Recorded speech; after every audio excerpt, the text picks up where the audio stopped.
First female Pakistani इन supreme court में पाकिस्तान की पहली खातून जज का एजाज़ जिनको हासिल है वो कौन सी हैं? वो हैं आयशा मलिक के सुप्रीम कोर्ट में ये पहली जो खातून हैं उनको ये एजाज़ हासिल हुआ है। इसी तरह से अगर ये पूछा जाए कि पाकिस्तान की सुप्रीम कोर्ट के पहले चीफ जस्टिस वो कौन से हैं? मियाँ अब्दुल रशीद साहब। First chief justice supreme court of Pakistan वो कौन से थे? मियाँ अब्दुल रशीद साहब। और करंट चीफ जस्टिस वो कौन से हैं? या आफरीदी साहब। Current chief justice of supreme court of Pakistan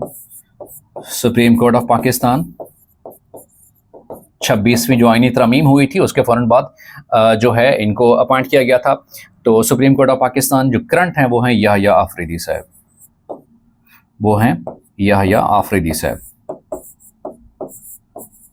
इनसे पहले कौन से थे? वो थे काजी फैज़ ईसा साहब थे।